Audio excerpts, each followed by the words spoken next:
Should we do this? Should we actually? Nah. No.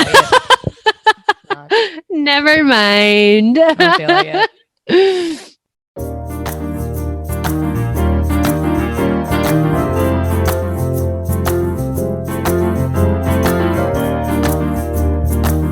The Art History Babes. Welcome to the podcast. I'm Corey. I'm Natalie, and we are the Art History Babes. We are here today doing, I've kind of like, I don't know, I don't even know if I really like this name, but I've kind of just deemed these episodes as like creator chats. Mm-hmm. Like, I mean, it fits because we are fits. talking about things that affect creators, artists, contemporarily, kind of just having open discussions about them. So it fits. I don't know if I love it though. So it might change. Title. It's the working title of the working series. title. Yeah. So yeah, if you listened to our like social media criticism episode, we're doing another one in that style where we're just going to kind of hash through a topic that affects creators and creatives and also people who support creators and creatives. So like a lot of people in the world and share just our personal thoughts, insights, and, you know, questions surrounding these topics. And today we're talking about a very large topic as well. Sourcing, giving credit. I wrote creative inspiration versus flat out theft. So I feel like that's kind of the two polarities that we're going to be dealing with, and then like everything in between. All right. Yeah, You know? I like that. It's extreme, but yeah, I like that. Yeah. We're not going to be only focusing on the extremes, but those are the extremes, and that's where we will be. And this being a vast topic and an important topic in obviously just the internet, right? Like sourcing in the age of the internet, giving credit in the age of the internet. Whoa. Huge. Like affects us all.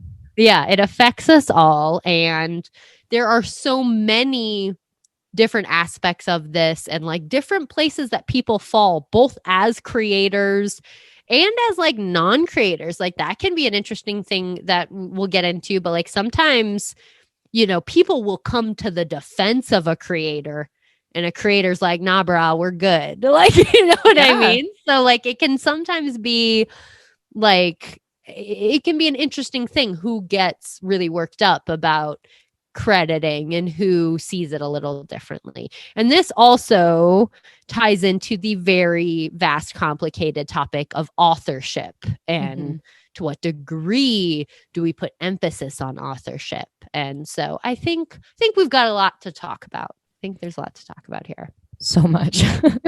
so much. Yeah. So this topic kind of came to us when I came across an Instagram scuffle, we'll call it. Love the Instagram drama. Yeah. And it was between two independent creators. They both seem to be just like kind of small batch in-house. I won't give too much detail about what they were making because then it gets specific and people can, you know, piece it together, and we're not trying to do that. But essentially it comes down to a design where it involved using the form of a body for... Okay, wait. I might have to cut this out because I'm going to explain to you and tell me if you think it's too specific. So the original design is a body, it went like boobs, like a female body. And then she eventually made a series where she like pierced the nipples with little crystals. And so like the little nipples had like dangling crystal little doodads. And a friend of hers then made one with like things like the nipple hanging things. And that's where she was like, whoa, that's like my design. I mean, that's already a complicated situation. Oh man. And she just, I'm guessing the second creator didn't give any credit to the first one?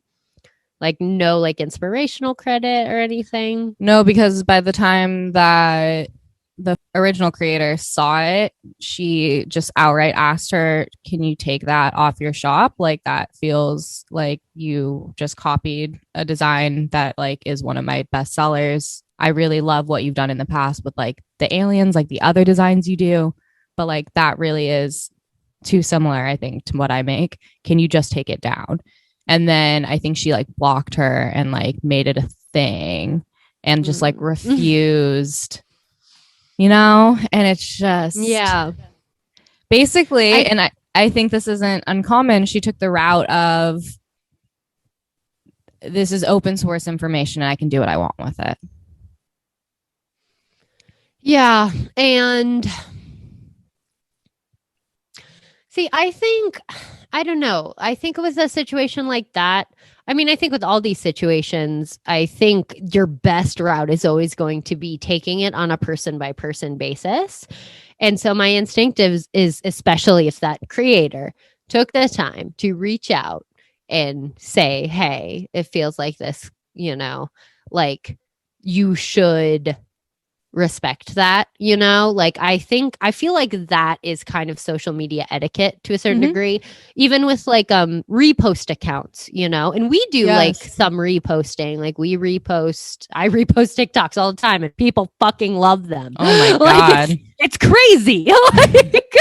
like I don't know how I just kind of fell into the space of TikTok curator. Well, no, you are that in your friends' lives and you just expanded it beyond because you've been doing it for us for like a year now. So you just opened it up to our audience is really all you did.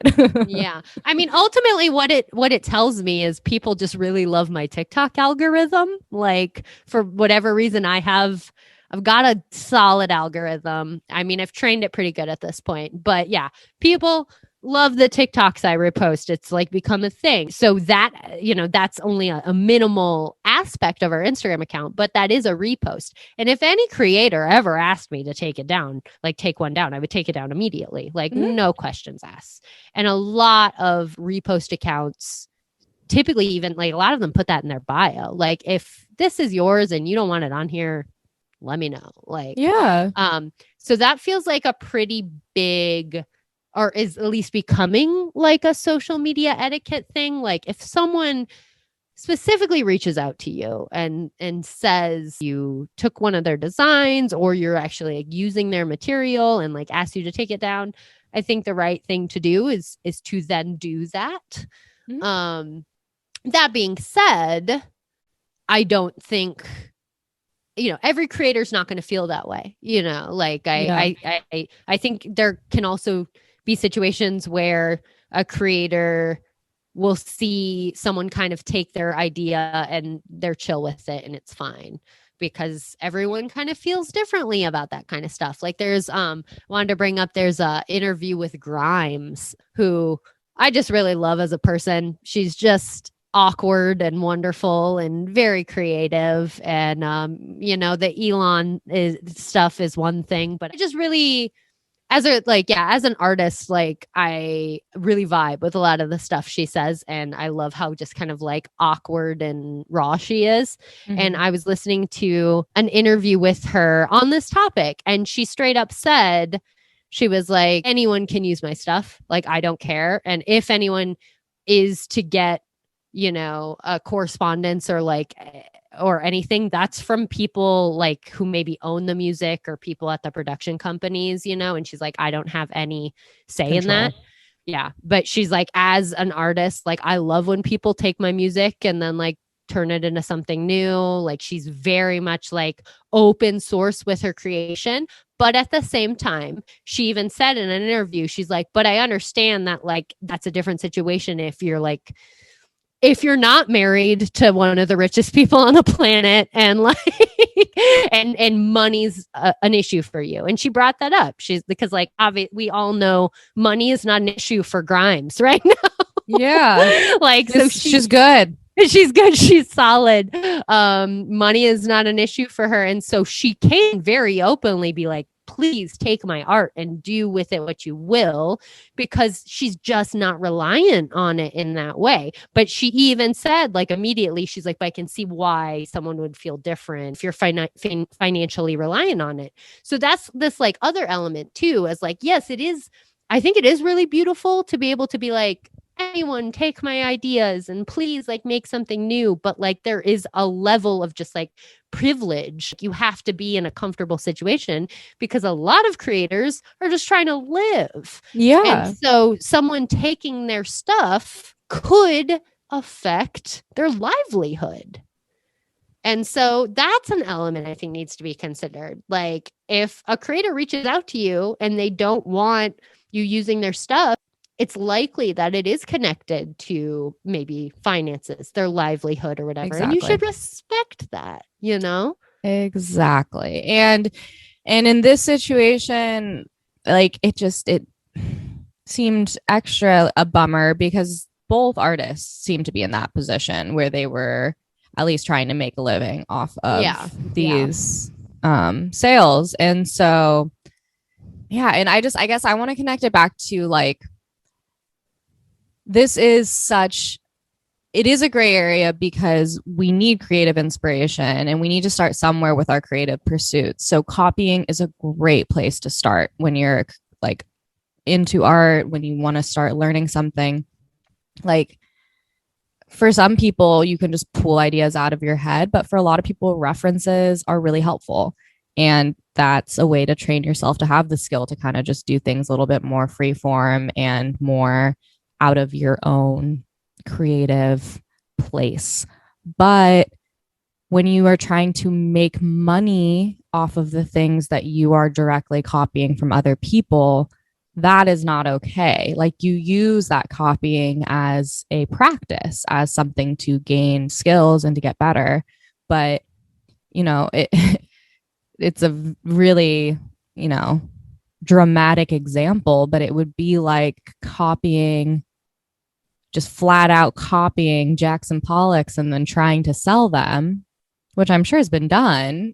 And I mean, it 100% like, has been done. It's called forgery.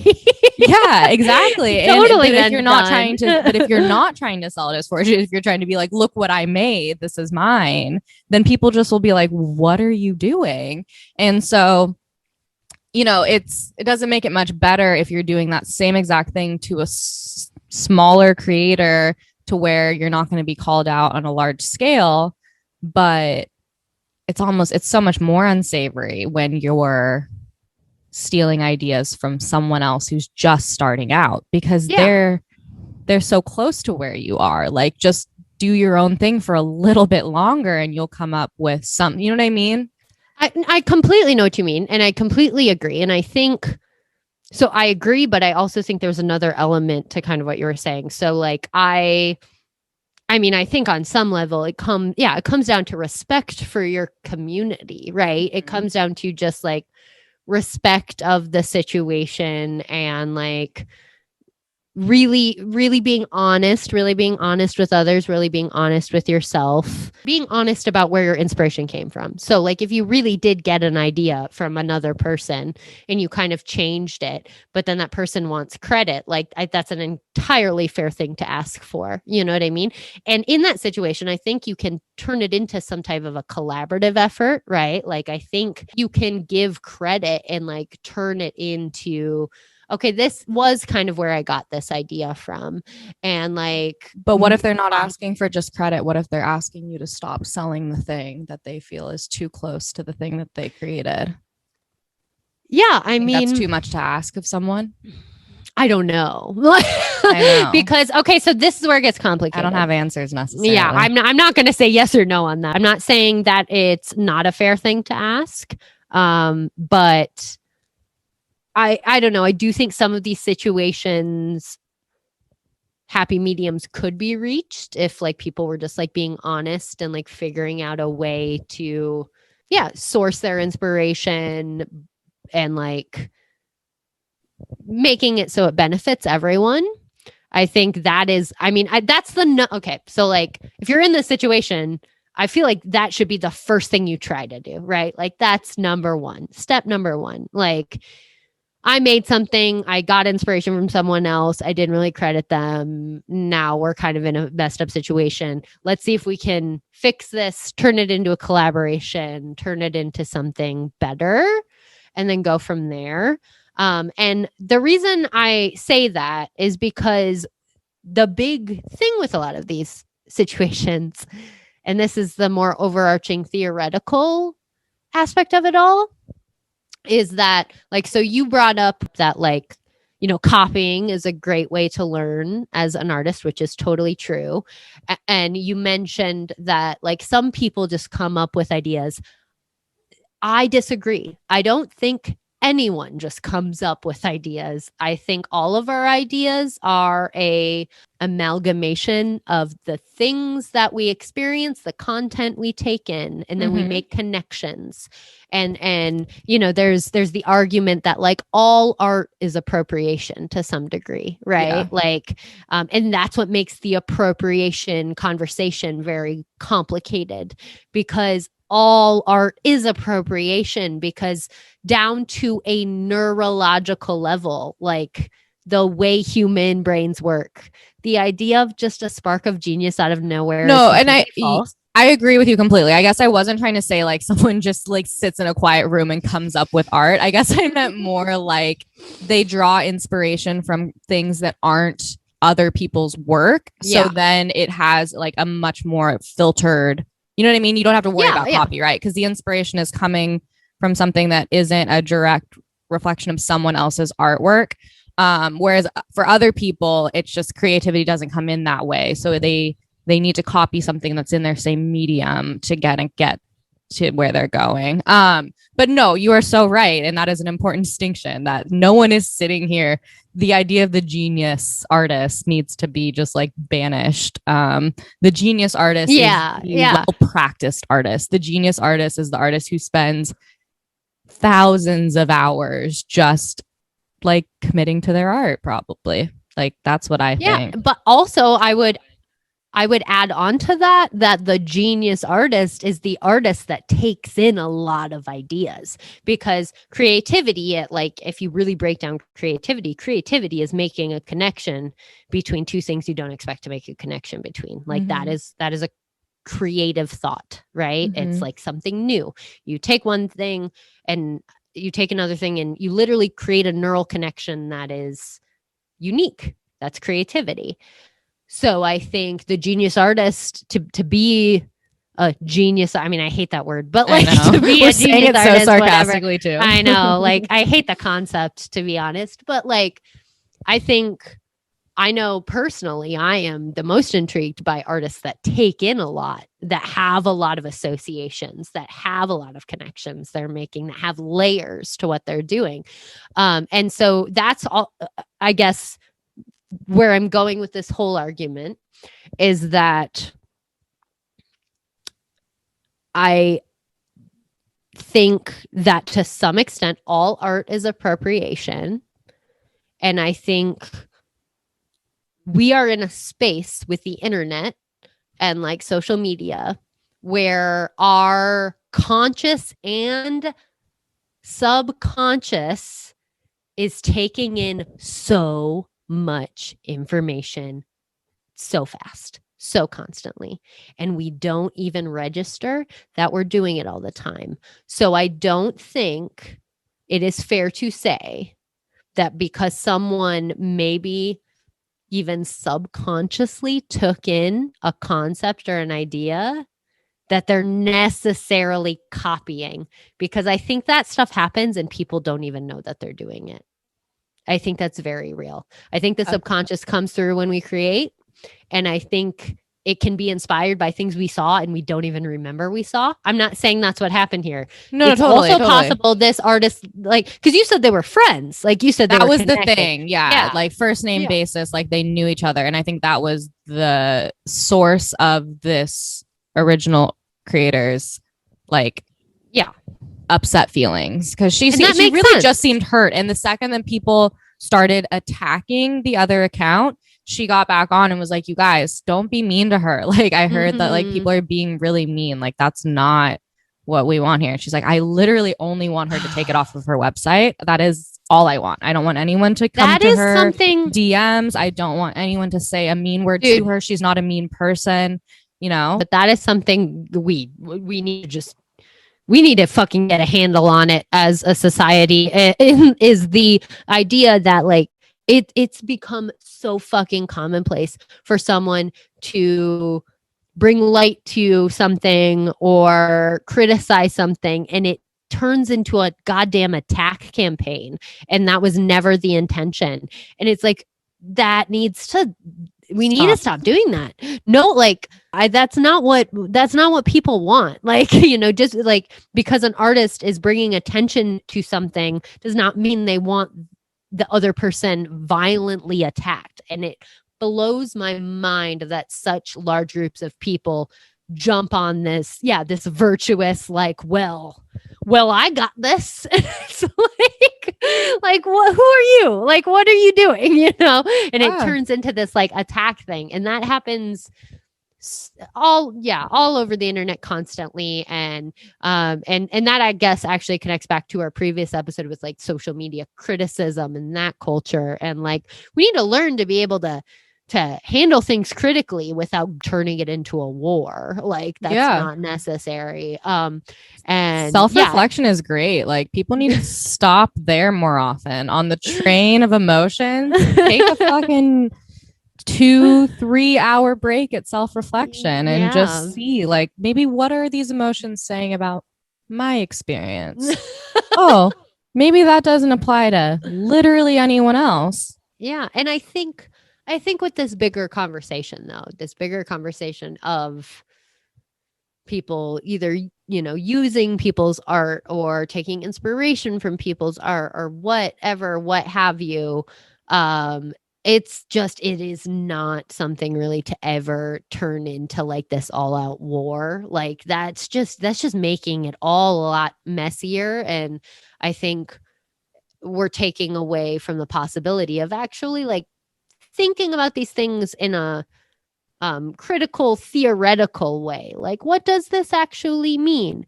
Because I think it's really common for people to get on this like moral virtuous like high horse about like, you stole this and you're terrible. And it's like, whoa.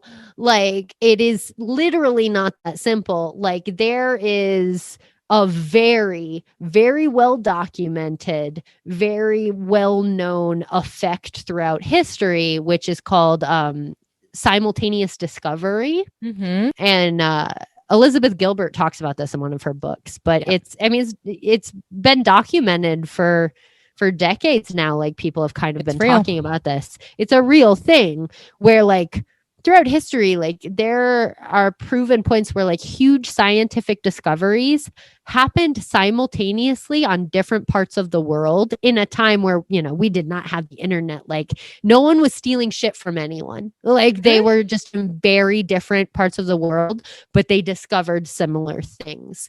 And I think that, depending on how you look at it, like, that's a really beautiful thing. 1,000%. That there's like I believe fully in the collective conscious, like the collective consciousness. I believe in humanity kind of like moving together. And to me, the idea that multiple people can kind of dip into the pot of like collective knowing and have the same idea, that's beautiful. And it also makes sense. It does not mean one person stole from the other. Like, it just doesn't, you know?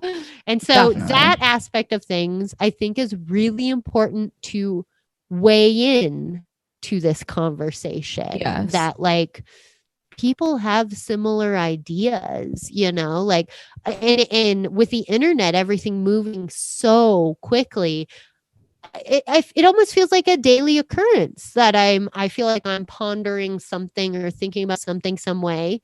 Next thing I know, someone I follow on Instagram is basically saying the same thing.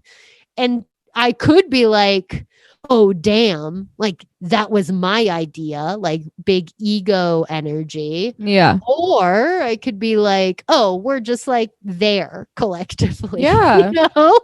And I think this also feeds into, you talked about it earlier, but fear-based thinking and how that can affect all of this. And fear-based connects back to like lack of resources and the idea that there is an inherent lack and that Survival. there's not enough for all of us to make it. And so, yeah, those survival instincts kick in. And yeah.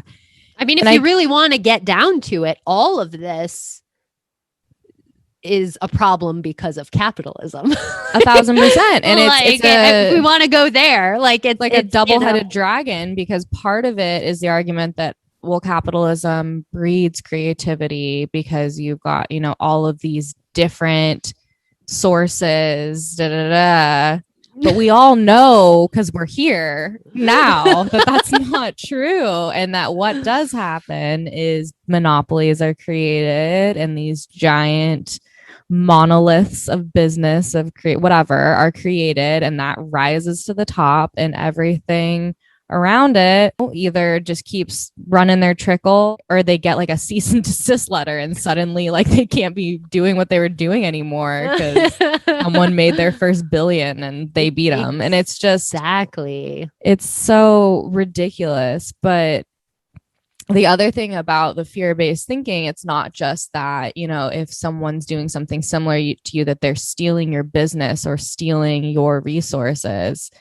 If we look at this from the lens of not someone just having the same idea, but someone actively copying someone else's idea to try and make a profit, like you're doing that out of the fear of being bad. Like there's something in you that's creative. There's something in you that wants to make things and wants to make a living off of that. And that's great. But there's also something inside of you that is really scared of being rejected and really scared of failing and really afraid of people not liking what you have to make. And I can see how it would be a lot safer option to just find something that you like and other people like and already works, and then just change it a little bit. But going in with that mindset in the first place is why you're already going to make something that's too close to that other person's thing. It's just you're setting yourself up because of where it's coming from, because there's so much fear around it being likable that you're going to just automatically copy the main things about it that make it interesting. And that's where authenticity, I think, really draws people in, is you have to kind of put yourself out there to be in that authentic space. And we could have a whole episode about just like authenticity and not just like the beauty in it, but like the big eye roll moments with that word and just what it can represent, because it can be very frustrating. But when someone's being authentic and being vulnerable and, sharing something in that way, which is what a lot of art is, that's the draw. So you gotta, if you're doing it from that place, then that's a time I'd say to take a step back and really question your process and question if you're, being what's a good way to put this? Like a responsible creator, a thoughtful creator, like a trustworthy creator. I think it's important to really sit with like how much you really like think you need or have to have ownership over an idea. Mm-hmm. So I'll use personal examples. I have two on top of my head. So way back when in our first season, first year season, we've never had seasons, but our first year, our first season of podcasting was a rainy one. Yeah, our first year of podcasting, we did our Iwayway episode. Great episode. Still a banger. That's one I think that holds up pretty well. And just a solid episode. Love Iwayway. And the name of that episode was was my genius. I will take credit for was Iway or the Highway. And I definitely just thought that was just like a funny, silly name, but like also kind of fit because Ai Weiwei is like such a political artist and just fucking does his thing. So it really is kind of like his way or the highway. Yeah.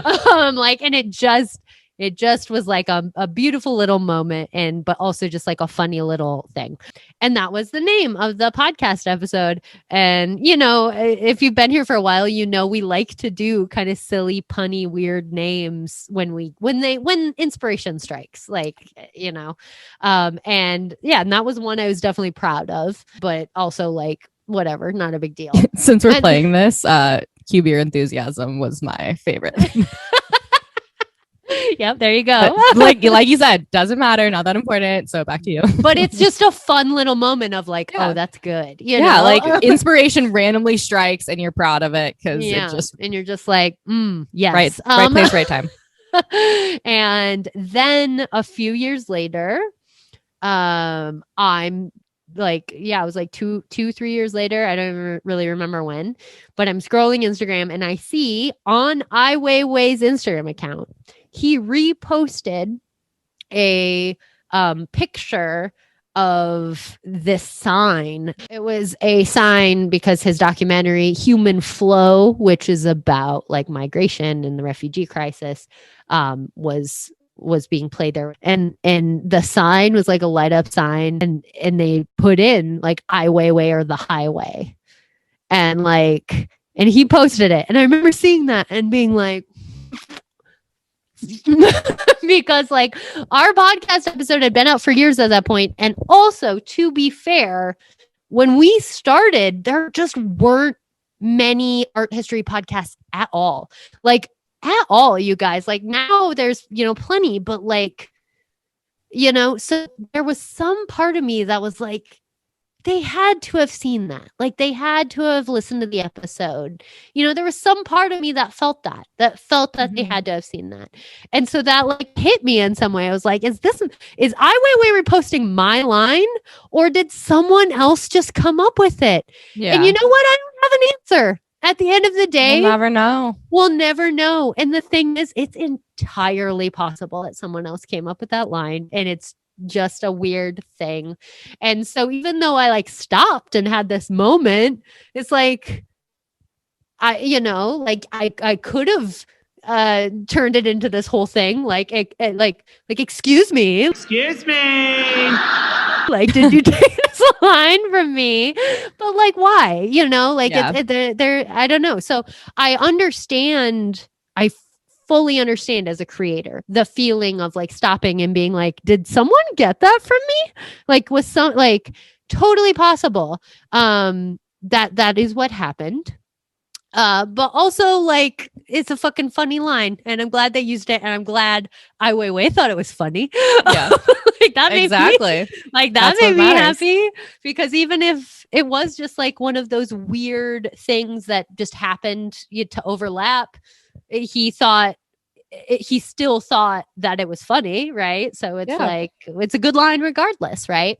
So like that was just just one of those little examples of like, I totally understand that feeling of like, was someone inspired by my thing? Did someone flat out take my thing? And feeling some type of way about it, but also I think taking the time to kind of weigh like what that even means.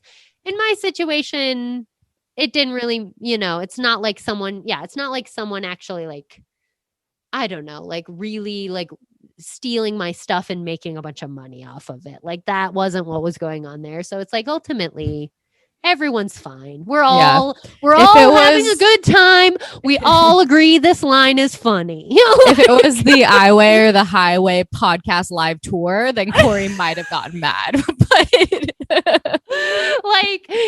so and then a second example. So as I said, we started this podcast in 2016. There were honestly just like no art history podcasts at the time, like 5, like literally, like it was just a time where podcasting was like really hitting right when we started, and art history is already a niche, right? So like there just weren't many. We got in at a good time. And there definitely 100% when we started were no art history podcasts that involved drinking. Like that was not a thing. Like it just wasn't. Is it a thing yet? Are we still the only ones? No, it's very much a thing.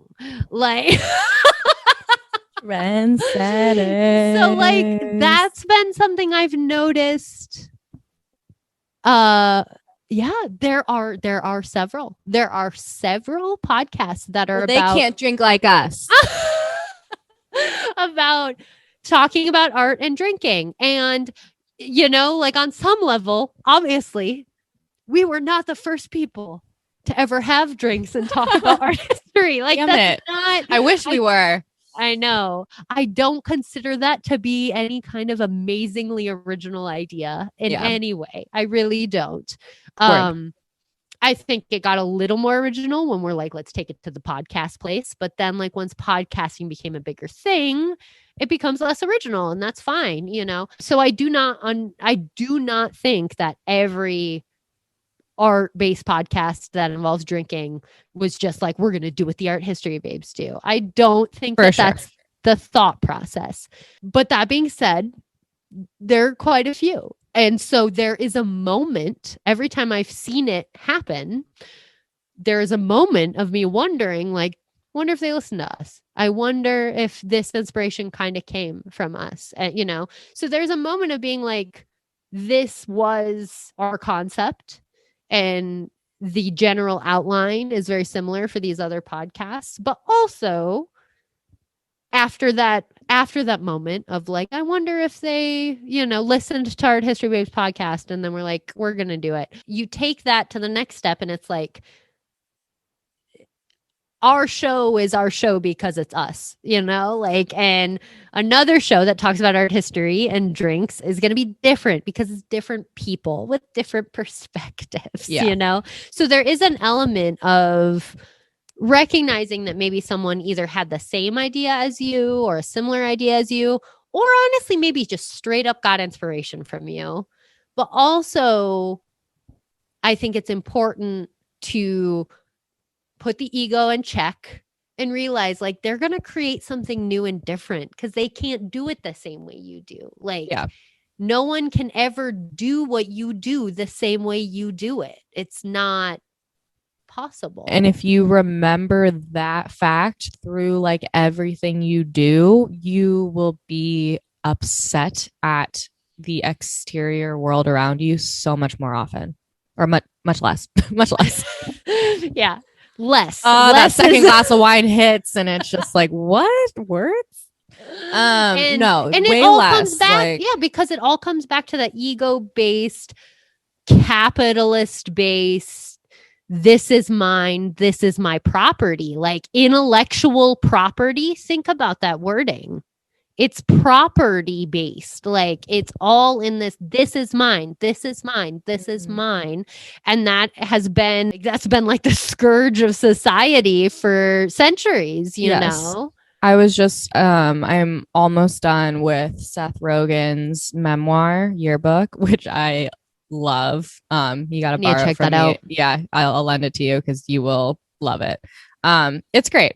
Of course, I love Seth Rogen. Corey can tell you that you guys had to talk me out of too many Seth Rogen references in our book. You guys had to be like, okay, one is enough. Yeah, there was a moment like I love that I slipped mentioned, but I was like, we don't need to do multiple. Like, I mean, teach their own, but he is mentioned in our book, The Honest Art Dictionary. Pick up The Honest Art Dictionary.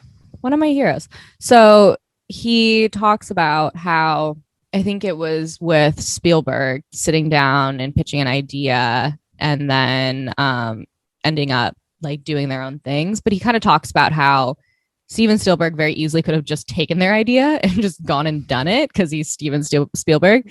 And I mean, he kind of mentions how like it's the bare minimum to not do that, but also that in that industry, it's pretty respectable that he didn't do it because of how frequently it's done. Totally. And that's something to think about too, is like, try not to justify things just because you've seen it done habitually, especially if you have any sort of feelings about it. Like if your body is telling you in any sort of way that maybe something doesn't feel right. And that goes for both sides. Like if you're sharing information or ideas and sharing your creative, juices with someone and you feel like maybe they're not safe, then that's okay to like walk it back and maybe not share everything, because the idea of intellectual property gets very tricky. And unfortunately in this country, like it does, and I mean, for better or for worse, I shouldn't say unfortunately, I'm sure it goes both ways on this, but you can end up in a really bad spot if you give up your intellectual property to someone who does not have your best interest at heart and who wants to take advantage of you. And the legal system is not perfect in this country, so it's not always going to just protect the person that, is, on the right side, whatever. It's just that doesn't exist here. Everything is so subjective that like, if you think something is important to you, protect it and only trust people with it who you really, really do trust and respect, because intellectual property is complicated as hell. Copyrights, like getting a copyright is complicated and costs a lot of money. Yeah, we've only had to do it one time and we can't even tell you. Like, it's terrible. Yes. And it wasn't, and like we have so much support and like guidance in this way that other people wouldn't have, and it still was just like unpleasant. So just be careful out there and protect yourself, but also have fun. That's a great piece of advice, Natalie. I love it. I also think with these situations too, though, I think one thing we'd be remiss not to, I guess, harp on a little bit more is thinking about these situations in terms of power dynamics. Like one thing I very much support and think we do need to continue to do is when someone's design is ripped off by a company, like a big name company. Like I just saw one on TikTok the other day. Someone literally designed these really cool Converse shoes as part of like a job application, essentially. Like it was like a, designer type application. And she had like designed these shoes as like a mock-up that were inspired by the national parks as part of her application. And she didn't get the job, but here we are like months later or whatever, and they're fucking making the shoes and they look so similar. That is the exact situation that Seth Rogen was pointing to, is that idea that you can pitch something and someone can literally just take it and leave you behind. And that happens. Yeah. And it's like, it like blew up on TikTok. Like people are like, Converse, like, are you fucking kidding me? Like, and that stuff we do need to call out, right? Yeah. Like we do need to call out like corporate so bad. That's people horrible. Shit. Yeah. Like that is not okay. That is not just, Converse, you're fine. Like, are you kidding me? You have one of the most iconic shoes ever that people are gonna keep buying, no matter if you just keep them looking the exact same way forever. Yet you cannot pay a designer for I know it's terrible, and shit like that happens a lot. So that kind of stuff, like, we do need to like stand up against and be like, this isn't okay. That is not an example of the cute, like, we had the same idea at the same time. Like, that's not what that is. The CEO's like, oh, weird, we can't hire you because I just had that idea this morning. I just had the exact idea in my brain, like 5 seconds before this. Yeah, so stuff like that we need to be aware of, and that I will hard stance, not okay. Like corporations stealing things from independent creators, never okay, not okay. But weirdly it's treated as okay unless we all fucking stand there and say it's not okay. So if you were thinking about it, do not buy those shoes. Do not buy the National Park series from Converse. Don't do it. No. But I've seen it happen. Like, I know that they're like Urban Outfitters has gotten in trouble for jacking people's designs. Like, so I think context is everything. I think in these situations, you really have to look at the parties at play. You really have to look at intentions. You really have to look at what's going on.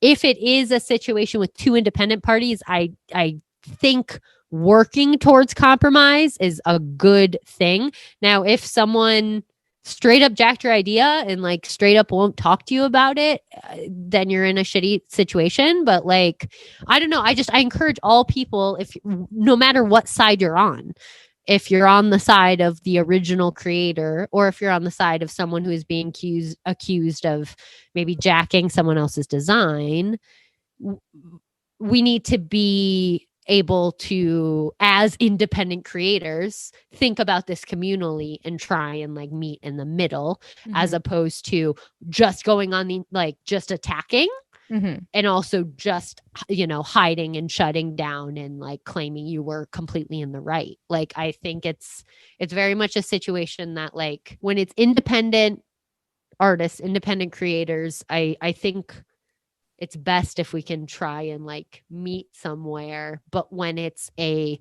super powerful, wealthy corporation, you're already at a huge power discrepancy there. So that's a different situation. Yeah. And this goes deeper into a conversation that will have to be a different episode, but like it's similar, I think, to the topic of like cultural appropriation, right? Like appropriation. So like with cultural appropriation being a buzz thing now and people understanding what it is, which is a very good thing. Like, I'm very pro that. But what has happened is I think a lot of people have just adopted this belief that all appropriation is bad, which isn't necessarily true. Like, appropriation is just like using of material, and it's been done throughout all of history. But there are many very clear examples of cultural appropriation that, when you actually take into context the power dynamics, are not okay. Yes. And so you have to think of that. You have to think of the power dynamics, right? Like, and if you're sitting here listening to us talk about power and you're not understanding like what that means, I think the most recent cultural awakening in this department was the Me Too movement and the idea of power dynamics between, you know, men, women, or just people of power and their employees in the workplace, and how it used to be seen as people sleeping their way to the top because we wanted to villainize the victims. And that's a lot of how we work through this stuff. And like, now we can recognize as a society that it has a lot to do with power and not being able to say no to someone who has power over you in a situation.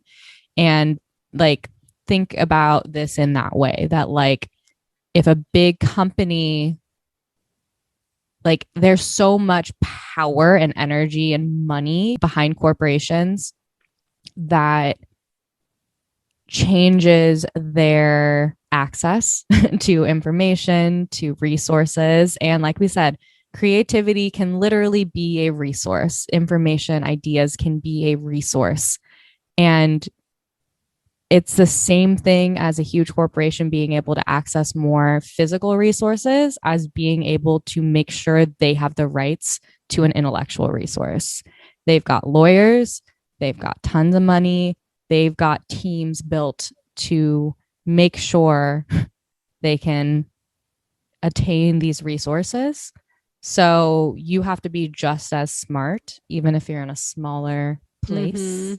Small is not bad. There's a lot of benefit to that. Like, see it as your power, but protect your resources. Yeah, because they also, you know, these big companies also have the resource to, yeah, exactly. The protection, the lawyers, the like, they have the resources to protect themselves if they get in trouble for stealing from someone, you know, like very easily, like it's like a blip on their radar, right? Whereas an independent creator, it could like destroy them. Exactly. They only need to have enough money to beat you out. That's the shitty part. They don't need to have enough money to prove that they didn't steal it. They just need you to have to stop.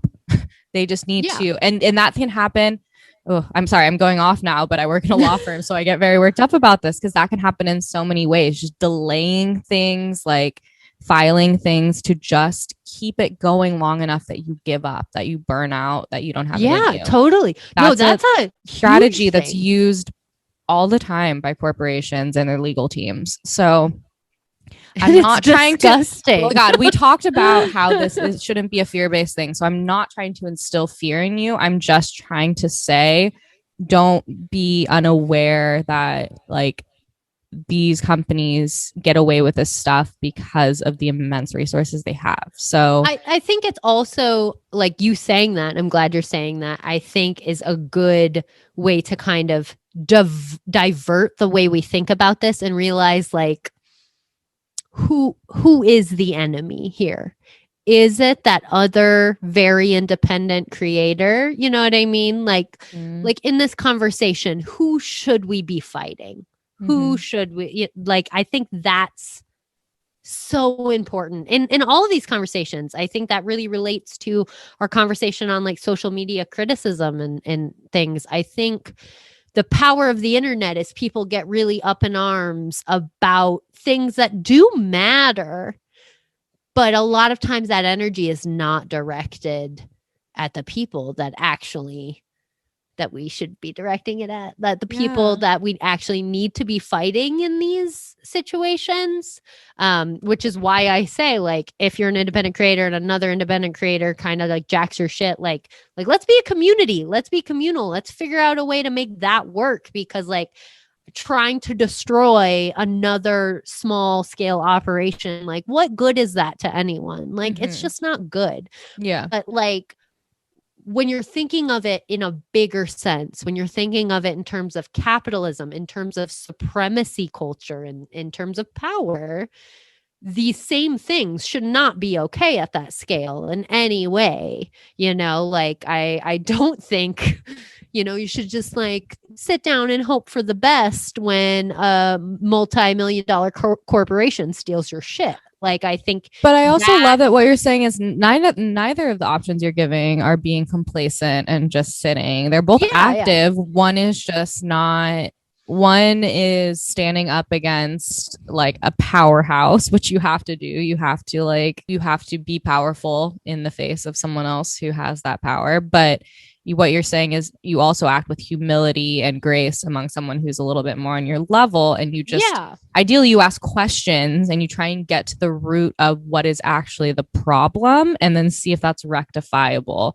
And as you're talking, I'm like already coming up with creative solutions for the two creators that started this whole thing. So like, it's so possible, but it's not our first inclination, because when you think someone's taken something from you or done something to you, you feel defensive. Whereas, like you said, if you see it as you both operating under a system that is complicated and difficult and that you both just want to succeed under, you're a lot more likely to want to find a common ground that works for both of you, where you can both come out on top or successful, or like, just not feeling bad. Yeah. And I think it's also important, like 100%. That's essentially exactly what I was trying to say, but like very, very clearly stated. So thank you. It's the line. And also like, you know, everyone's different. Everyone's going to have a little bit different of a viewpoint on the things they create and how they share them and all of that. But I do think it is important to, when we're thinking on this scale of like independent creator to independent creator, I do think it's important to also take into consideration the nature of meme culture. So this is a great example that I saw recently that I really loved. Vapor Cult on Instagram, who is actually one of Jen's like best friends. She's very wonderful. Like her stuff is so funny. And yes, you should follow her. Great sense of humor. yeah, just really, really top-notch stuff. And she had a meme, like a conceptual meme, I guess. Like, I'm not, What a great I'm phrase. not, I know, right? Because it's not like a meme in terms of like an image meme. Like it's literally the concept was the meme. Mm-hmm. But she had this concept meme go viral a few months back, and it's brilliant, where she would hold her vibrators the way guys on Tinder hold fish. So funny. I'm gonna post some of them on the video because so But good. some of you are already dying laughing because you can see it. I know. And she started that, and she had like, yeah, just really great images of her, like, holding them. And it went viral. And a lot of other people did it too, because that's the nature of a meme, right? Yeah. And some other creators would start doing it with like, some did it with different stuff, and then others would just do it with like sex toys and whatever. And it was a viral Took meme. off. Yeah, because it's hilarious. And then it kind of, I think, faded for a little while, as memes do. And then someone else with a really big following did it. And a lot of vapor cults following got like defensive. And what was like nice is I remember she like got on her story and she's like, you guys are great. Like, that's amazing. But like memes are kind of meant to be stolen. Like, it's fine. We're chill, and Yeah. she was very comfortable with that concept being used by other people. Like it didn't seem like she felt any type of way about it, or that it was like impeding on her creativity, or like, she seemed to take it in very much like memes are this is how they operate, like, and I'm chill with it. And I'm not saying that that's like the only right way to respond, but I'm just saying like that is an approach you can take in certain situations, like always consider not getting upset about something like that. And it's a beautiful example of abundance mentality, of the idea that she came up with a very funny, creative idea. People loved it. So guess what she's thinking? I'm going to do that again and fucking again and again and again and again. And the fact that people are liking it and co-oping it means that it's working. And that means I'm doing something right. And I get how it's so easy to feel so attached to your ideas and your creations, and they're your babies. I get it. Like, that's so natural. Don't judge yourself for feeling that way, but also find some beauty in releasing the need to hold so tight to things, to have so much control. Like, I mean, think like so much of what we do is like in the weird realm of art and like kind of curation, and like there's a lot of history in there and just weirdness, but it's like a dash of this and a dash of that. Yeah, it's a weird concoction of what we do, and we're constantly trying to figure out like where we fall and what we're actually making and all that stuff. But also, the more that we try and sit down and label things or figure it out, the slower we go, the less creative we feel. So it becomes constricting, And ownership is the same idea. It constricts you. Yeah. And now we're diving into kind of the spiritual, but like, I love that. Like, let's go there. Like, it's really, it's really like the ego relationship, right? Like in a perfect example of it. Just like you said, you don't need to feel bad for it. We all have an ego. We all have an ego for a reason. Mm-hmm. Like, your ego is supposed to be there. You're not supposed to get rid of it. Like, it's supposed to exist. And your little ego is gonna be like, hey, that was my idea. Or like, hey, that came from me, or whatever. Yeah. But you get to choose where you go from there, right? And you can let the ego get angry. Like, that's a choice. You can let the ego get defensive. You can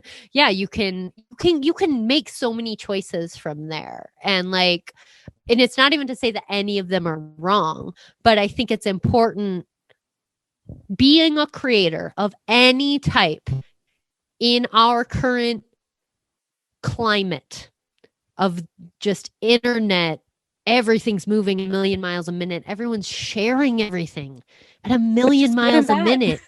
this is a thing that you will have to contend with on some level. There's no doubt about it. Like I literally just threw out a few random examples of like how we've had to, and it's going to be a consistent thing. Every creator on every level has to contend with these things. So I think awareness and like understanding that you get to kind of choose how your ego wants to feel about these things, and like you get to choose the narrative ultimately, you know? And yeah, just like you said, like you can take it as, oh, I just like created a cool thing and people liked it. And to me, that just feels like a more expansive way to think about things. But yes, at the same time, it's totally fair to understand that it gets complicated, or it's very important to understand that it gets complicated when you add in the element of survival and trying to like make it in a system that is really hard to make it in right now. Like we're just not there yet. Like that's part of it too, is like we have this beautiful thing. We have this internet that like has democratized all this information and all of this stuff, and it's like so good, but like it's also not, like we haven't figured it out, you know? We haven't figured out a way. Wild west out here. It is. I think about this all the time. I'm like, someday, maybe in our lifetimes, I hope in our lifetimes, we're gonna look back and we're gonna be like, shit was crazy. Like we were just all going for it. We were all just screaming into the void and like hoping that something would click and maybe something would make us money. Like that's literally what it is right now. Yeah. And that's scary and that's hard to navigate. So like, I think it's just important that we keep those things in mind. We keep power dynamics in mind. Don't ever let a fucking corporation steal your shit. If you do, blow them up on TikTok, like do message us something. Yeah, do something. Don't let that shit happen. That is bullshit. Yeah. Or even, yes. I mean, and like we talked about, like it's best to work it out with small scale creators, like if it's someone you feel like is on your level, but also don't bend over for people. Like if someone's not willing to hear you out, someone's not willing to sit down, whatever, then it's okay to, you know, stand your ground if that's what you want to do. Just know that like the corporations, then your best bet is probably to go the legal route and to do all that. And again, that takes time, energy, resources, whatever. It's also an option to keep moving. And like Corey said, we're not judging any option. Like you're going to have to sit with yourself and decide what's best for you in any situation. But just know there is always an option. You can always let it go and just believe that your creative process is something that's a replenishing resource that is going to keep getting better. And that, yes, maybe they got this idea, but you have more.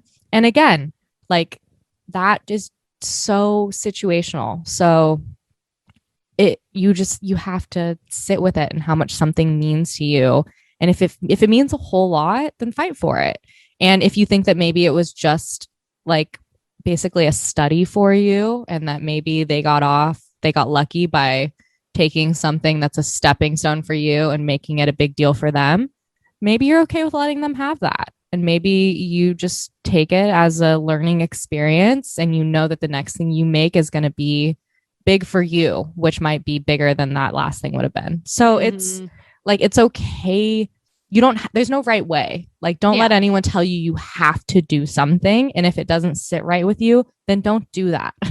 Don't. You don't need to sue anybody. You don't need to go into hard action if that's not what feels right. And you don't need to let something go if that doesn't feel right either. Like, yeah. And, you know, weighing all those things, weighing intentions, like, everyone's going to kind of take their own approach to it. And there just really are so many elements to this conversation. And so I think both as a creator, but also as an observer, if you're in the audience, I think everyone can benefit from considering all these things, right? Like you can benefit from considering all of the levels, all of the steps that go into the creation of the thing and the positioning of all of the people. Like there's so many elements of it. And I think because humans are humans, we want to simplify, right? We want it to be simple. We so badly want it to be so clear that someone stole something from someone else. But God, I promise you, that is rarely the situation. It is the situation sometimes, For sure. but it's rarely the situation. And that I do think speaks to this will be a different episode because it is a topic I feel very passionately about, but like it speaks to our cultural kind of obsession with authorship. We're very, very focused on authorship in a way that I think is not always healthy. And yeah, it's just, I mean, to me, my perspective is coming from someone who is a deeply independent person. Like I am a deeply I'm She is. I can like confirm. it's like annoying. Like I am me and I am like a rock of like a defined independent person that like exists in a very independent way. And so I understand wanting to think your moves are just your moves and all of that. But like even being that type of person, I ultimately believe completely in my heart that we're here collectively, right? Like you are here as part of the collective. You are not here alone, even if you are an independent person. If you knew me and Corey on a personal level, you would know that like me hearing her say these words is like my favorite thing I've ever heard in my whole life. Because our dynamic is so that you are naturally so the like independent, like solo, like I got this, I got this person. And I'm just like, but I just want to work with my friends all the time. Let's collaborate. What are you thinking? This is what I'm thinking. Let's talk more about what we're thinking. Sorry, but back to you. I'm loving this. It ultimately just comes from a place that like, despite being naturally independent in the way I move through the world, which is great, incredibly aware of that. Like, I don't exist in a fucking bubble. Like, I'm here to be with people. I'm here to interact with people. You know, maybe the things I create will affect people. Like, it's not just about like me in a space, right? That TikTok you posted the other day about the guy talking about this, about how we are all just made up of our collective experiences, like that. Oh my God. It spoke to so me good. On such a deep level because it's so, I just loved how beautifully he put that. Yes, we're a compilation of other people. We're like a mixtape of all of the most important people and experiences that we've ever encountered. 100%. And it's beautiful. Yeah. And that thinking it's just so important. Like it's so important to recognize your ideas and your habits and your beliefs. They come from a compilation of other people, be it someone you saw on the internet or someone who's really important in your day-to-day life, but they come from outside sources. And we're all just like moving around, gaining inspiration from each other and like making moves based on that. No matter how independent you are, that's what you are doing. That is just what is happening. And so it's just, I mean, I guess it just comes down to like ego check, you know, like put it in check and recognize that anything beautiful you create is like the result of an entire lifetime, but all the people you interacted with in that lifetime and all the content you've seen in that lifetime that was created by other people. And I think taking time to just really understand the interconnectedness of all things, like I don't understand how that can do anything but make the art you create more beautiful. I don't think it can. And just to piggyback off of that, which was all perfect, is that you if you feel weird about that, if it feels like we're taking something away from your experience by saying that you're made up of all of these other experiences, people, things, know that those are all only experienced through your lens for you. So, regardless of how many different people contribute to it, no one is going to see it, think about it, experience it exactly like you are. So it automatically becomes yours the second you are internalizing it. So And how it cool is that? It is. It's so fucking cool, because what it's saying is that it would have never happened without you coming into contact with this person. But moreover, it would have never happened without you. You are the filter through which that is coming through, and you're labeling it as either yours or theirs, but you have the option to label it as yours, as both of yours. And now I'm having a very strong visual of that fucking movie that you love. What's the Pixar one about the feelings? Inside Out. Inside Out. The beautiful ball that is yellow and blue swirled, that is the good and the bad. It's like, yes, there is the person you're interacting with and what they're giving to you. And then there's you internalizing it. And then you get that beautiful little swirled marble where it would not have existed without the combination of them and you. So Totally. Even if you, in your mind, it makes you insecure to think that you are made up of bits of other people, you're never ever experiencing someone truly as they are to them. You're only ever experiencing someone as they are to you. So it's already different. It's already different. You being you experiencing everything you experience is already original. It's yours. So like find beauty in that and like love that, and don't feel insecure about drawing inspiration from those around you. Like, it's remarkable.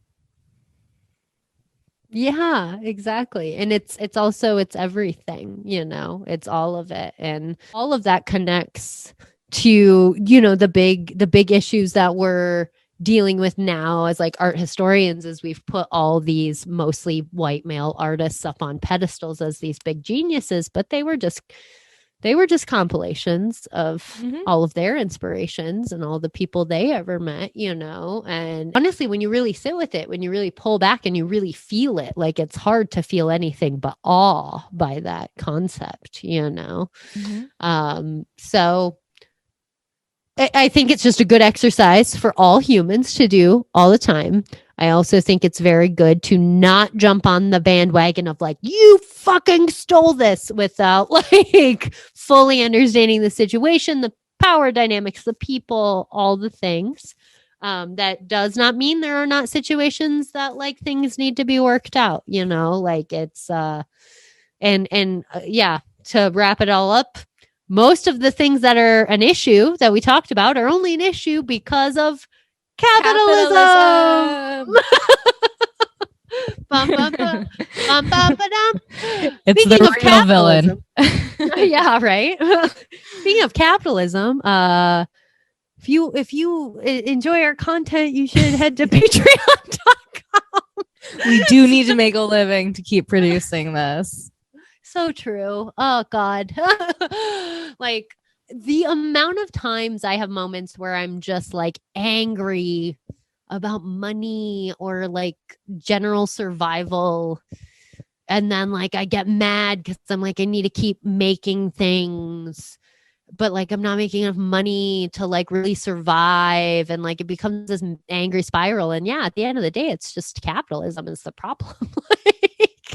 Like that's what's making me mad. It's not the content. It's not any of that. It's just like this weird, awful, like anxious spiral we're all in to just like make it through the day doing things that we feel bring value to the world. And I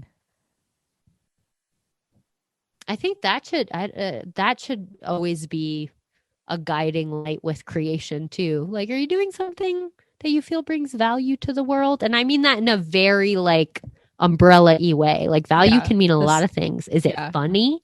Is it like, you know, it can mean like so many things. I don't mean value as in like, you know, are you doing something that's the most important thing ever? I mean, like, if that's where your mind went first, then you take an extra hour to think about how capitalism has affected you, because right? Not that there's anything wrong with you. Just know you've been deeply indoctrinated.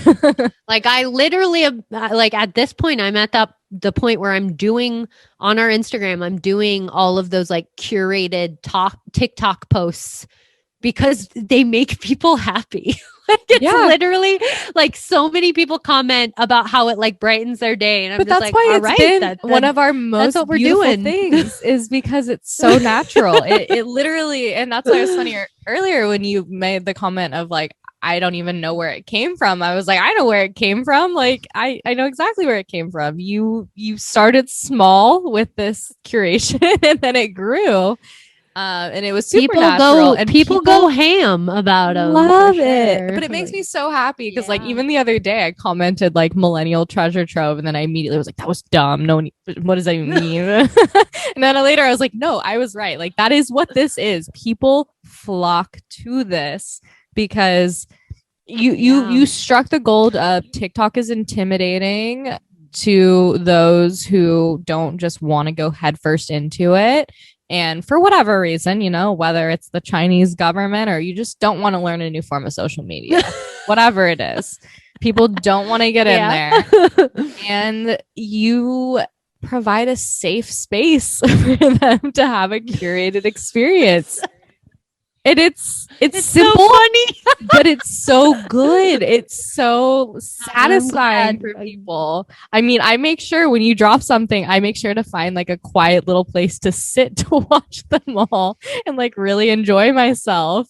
And I've had so many times where people have been like, who is responsible for this? Is it you? And I'm just like, no. It is not me. Send all your thanks to Corey. Well, I am a recipient like you. I just want to take a moment to say thank you to all of the beautiful TikTok creators that I have reposted because me too. You're making wonderful work, and it's clearly making a lot of people very happy, even people who are afraid of TikTok. So also to go, guys. we gotta take the opportunity to use this format as an explanation for curation, like a way to explain curation to people who don't have a lot of experience with it, because that is what you are doing, and it's such a nice, like, very simplistic way to break down what curation is. It's ingesting a lot. No, it definitely breaking it down. I've definitely thought about that in the context of like, 2021 curation, like, is obviously it involves the internet and involves Instagram. You know, we're curating images, we're curating videos, and like there is, I don't know, I 100% believe in years to come we're going to be mining Instagram. You might be creating a profession right now by accident. You literally might be creating the roadmap for a whole job in the future. Like that's what's crazy about reality, you guys. We don't know, and it's super possible. It's wild. TikTok curator is going to be a future job, even though we're joking about it right now. You're welcome, everyone. I mean, it's just another great example of how you can think about the work that you do as just another little blip in this lineage moving forward, right? Because honestly, the TikTok curations are super fun. Like I have a good time with them, but they do take some time because I take the time to like write out like the names of all the handles of the creators and stuff. Like it takes a minute. Not to mention the time watching and deciding what you think would work and not, like a curator does. You ingest, you make decisions, you process. You are the filter. Like you literally do the emotional processing of deciding if it's funny or not. Because what you're saying, because the way you first described it is like you just are labeling, and it's like no. That's a preparator. What you're doing is actually ingesting many TikToks over long periods of time to come to the conclusion of which of those TikToks are going to have the most mass appeal to your audience. You're literally curating. I've taken classes on this. I know. I've read books. Hi, remember we have master's Well, degrees. you guys, who knows what the future holds, but we're at a fun moment here in the art history babe story. TikTok curation is part of the deal right now. So I'm betting on it. If you don't follow us on Instagram, head over there, Art History Babes Podcast. You can also follow us on TikTok. We make TikToks on occasion. If you're not scared of that platform, we're there too. Unless you're afraid, which is a common thing. Like don't feel any shame about it. It's very common. Oh my God, I've always been a very fearful person. Got me this far in life.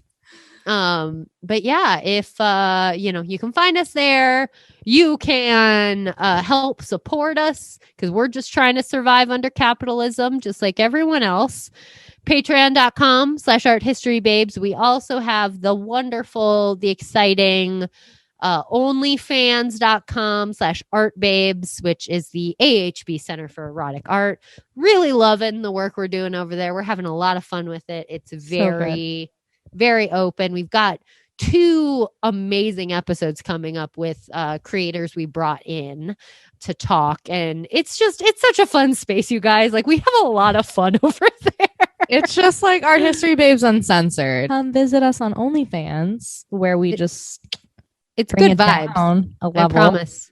It's good vibes. Like I feel every single episode we've recorded for the AHB Center for Erotic Art, I've just been like, that felt good. Like it's just cathartic. Good energy over there. And it's another way to support all of our stuff on all of our platforms. So we can live and make things. So if you appreciate anything we do, if you appreciate the podcast, if you appreciate my TikTok curation, consider throwing us some of your dollar bills. Yeah, it does not have to be a lot. Yeah. Every little bit helps. And we really appreciate all of you who have been supporters, new and old. We love you all so very much.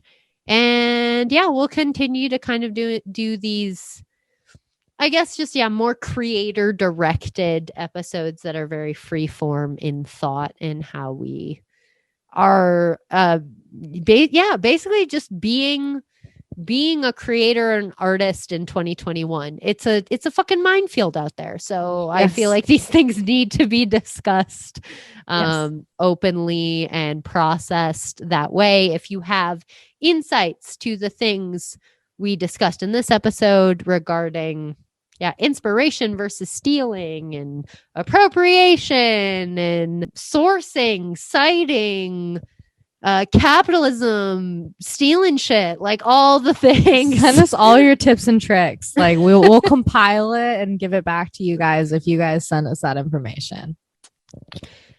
arthistorybabes@gmail.com.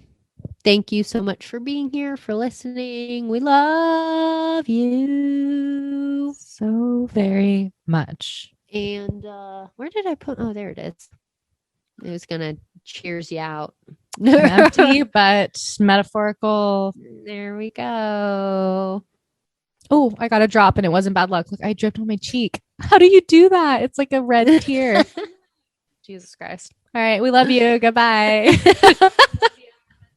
Bye, everyone. Yikes.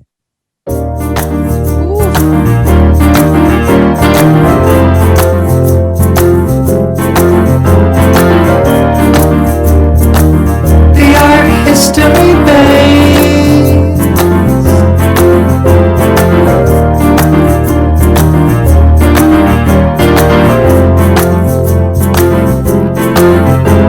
This is like a refugee. Yes, but there's a word that I'm trying to think. Human. It's human something. Migration? Human, not migration. Human. Iwayway documentary. Yeah. It. Oh. My butt hurts. My butt is getting sore from the ground. I mean, this isn't the word I was thinking of, but this works.